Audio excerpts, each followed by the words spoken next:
రాస్తున్నారు అండ్ ఈ స్లోగన్ అనేది ఈ ప్రొటెస్ట్ కి ఎట్లా రిలేట్ అవుతుంది? నేను మోదీ మదం ఎక్కిందా మది తప్పిందా అని రాసిన. బికాజ్ ఆయన ఇక్కడ జరుగుతున్న ఇష్యూ గురించి ఎక్కడ ఏం మాట్లాడడం కానీ దాని గురించి అకౌంటబిలిటీ తీసుకోవడం కానీ ఎక్కడ చూడడం జరగలేదు. ఇంకా ఆబ్వియస్లీ ఇప్పుడు ధర్మేంద్ర ప్రధాన్ ఎవరైతే ఎడ్యుకేషన్ మినిస్టర్ని రిజైన్ చేయమని అడుగుతున్నారో ఆయనకి సపోర్ట్గా ఉన్నట్టు చాలా ఆర్టికల్స్ వస్తున్నాయి. అది మరి ఎంతవరకు నమ్మొచ్చో తెలియదు కానీ తిన వల్ల అవ్వాల్సిన దారుణాలు అయితే చాలా జరుగుతున్నాయి. ఈయన ఆపడానికి ఏం చేస్తలేడు. సో అందుకే మదం ఎక్కిందా మది తప్పిందా అని అడుగుతున్నా నేను మోదీని కానీ బీజేపీని కానీ ఎవరైనా విమర్శించిన ఈ బొద్దింకల నిరసనలో పార్ట్ అయినా కానీ మీరు టెర్రరిస్టులు అంటున్నారు. సో మీరు టెర్రరిస్ట్ అంటే మీరు ఒప్పుకుంటారా? ఇంకా దేశం బాగుపడడానికి టెర్రరిస్ట్ అన్న ఒప్పుకోవాలి, ఇంకా ఏదన్నా ఒప్పుకోవాలి.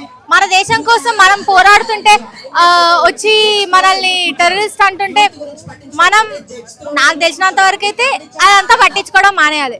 బికాజ్ వీళ్ళు ఎవరు వచ్చి వాళ్ళ అగేన్స్ట్ గా మాట్లాడినా కానీ లైక్ అర్థం పర్థం లేకుండా టెర్రరిస్ట్ అనేస్తారు, యాంటీ నేషనల్ అనేస్తారు.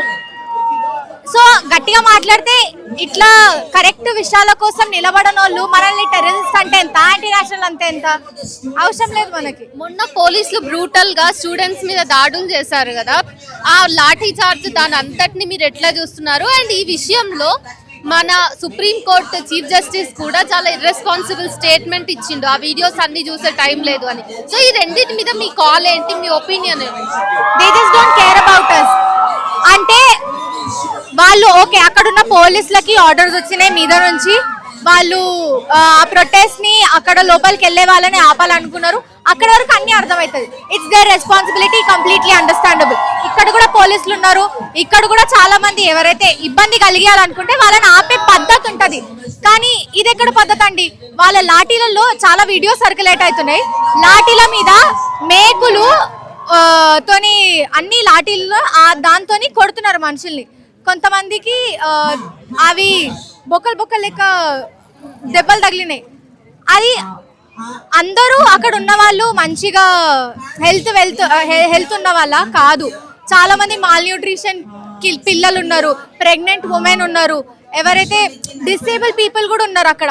అట్లాంటి వాళ్ళ మీద ఇట్లా నచ్చినట్టు దాడి చేసేయడం కరెక్టేనా? ఓకే వాళ్ళు అర్థం చేసుకుందాం, పోనీ వాళ్ళు వచ్చినారే లోపలికి రూల్స్ ఫాలో అవ్వకుండా వచ్చిన పద్ధతి ఉంటుంది ఏందన్నా. మీరు కట్టెలతో కొట్టండి, ఈ కట్టలేంది కట్టెల మీద అవన్నీ పెట్టుకొని నచ్చినట్టు కొట్టేయడం. ఇంకా వాళ్ళే ప్రాపర్టీస్ డ్యామేజ్ చేసి అంటే కార్స్ అవన్నీ డ్యామేజ్ చేసి వీడియోస్ సర్క్యులేట్ చేస్తున్నారు. లైక్ ఇదంతా సిజేపీ ప్రొటెస్ట్కి వచ్చిన వాళ్ళే చేస్తున్నారు. ఇంకొక వీడియో కూడా చూసిన నేను, కార్లోనో దేంట్లోనో డమ్మీ పోలీస్ యూనిఫామ్ చేసిన బొమ్మల్ని కొడుతున్నట్టు చేసి దాన్నే సర్క్యులేట్ చేస్తున్నారు వీడియోస్. ఇది ఎంతవరకు కరెక్ట్? పోలీసులు కూడా ఎటు ఆలోచన లేకుండా మీరు క్రౌడ్ ని కంట్రోల్ చేసుకోవడానికి కూడా తప్పు లేదు, కానీ పద్ధతి అనేది ఒకటి ఉంటది కదా, ఆ పద్ధతిని ఫాలో అవుతూనే మేము పీస్ఫుల్ ప్రొటెస్ట్ చేస్తున్నాం. కానీ అట్లాంటి పద్ధతి మీరే ఫాలో అవ్వకుండా మీద నుంచి ఏ ఆర్డర్స్ వస్తే అట్లా ఎట్లా పడితే అట్లా కొట్టేస్తారు ఆ మనుషుల్ని. అదే అండి, వాళ్ళకి మనం ఏమైతున్నామో ఫరక్ పడదు. మన బతుకులు చచ్చిపోతున్నా, మన చుట్టుపక్కల వాళ్ళకి జిందగీ ఆగం అయిపోతున్నా.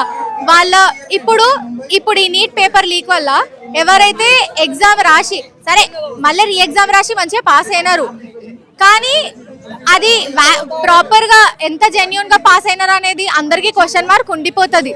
అట్లాంటప్పుడు ఇప్పుడు ఈ బ్యాచ్ వాళ్ళు ఎవరైనా డాక్టర్స్ అన్నా ఎవరైనా ప్రయోజకులు అయితే వాళ్ళని మనం ఎంతవరకు నమ్మొచ్చు?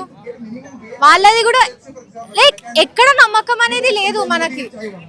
మనం నమ్మలేని పరిస్థితిలో ఉన్నాం. రీ ఎగ్జామ్ పెడితే మాత్రం ఏమొచ్చేసింది? రీ ఎగ్జామ్ పెడితే ఇప్పుడు రీ ఎగ్జామ్ వల్ల డ్యామేజ్ కంట్రోల్ ఎంత అయిందో తెలియదు, కానీ ఇంకా పిల్లల మీద ప్రెషర్ ఇంకా ఎక్కువ పడేది. ఒకసారి ఎగ్జామ్ అయిపోయింది, వ్యాలిడ్ లేదన్నారు, మళ్ళీ రాయాలన్నారు. ఆ ఒక్క ఎగ్జామ్ కోసం చాలా మంది పిల్లలు 10th కాక ముందు నుంచే ఇన్స్టిట్యూషన్స్ లో జాయిన్ అయ్యి వాళ్ళ పనులను మానేసుకొని ఇక్కడే కూర్చొని ఒకటే పని చదువుకొని ఎగ్జామ్ పాస్ అవ్వాలి, ఎగ్జామ్ లైక్ నీట్ లేకపోతే ఏవైతే కాంపిటేటివ్ ఎగ్జామ్స్ ఉన్నాయో అవి పాస్ అయ్యి క్లియర్ చేయాలన్నట్టు. కానీ అట్లాంటి ఎగ్జామ్ కోసం ఇన్నేళ్ళు చదివిన వాళ్ళు ఎగ్జామ్ చల్లదనంగానే వాళ్ళకి 1 month టైం ఇస్తే వాళ్ళ 1 month లో మళ్ళీ ఇంకెంత అని ప్రిపేర్ అయ్యి రాస్తారు. అది మళ్ళీ ఎంతవరకు వ్యాలిడ్ అవుతుంది? అదే మరి పట్టించుకుంటలేరు. వాళ్ళకి బేసిక్ గా అవసరం లేదు. ఇక్కడ జనరేషన్ చదువు సంకనాగిపోతున్న అవసరం లేదు. అక్కడ మనుషులు ఏం చదువు లేకుండా ఇట్లాంటి ఫీల్డ్స్లలో వచ్చి పని చేసిన అవసరం లేదు. వాళ్ళకి ఏ కాడికి వాళ్ళ పనులు వాళ్ళకైనాయా అనేది తప్ప మా స్టూడెంట్స్ లైఫ్ పట్ల ఎటువంటి బాధ్యత వాళ్ళు తీసుకుంటలేరు.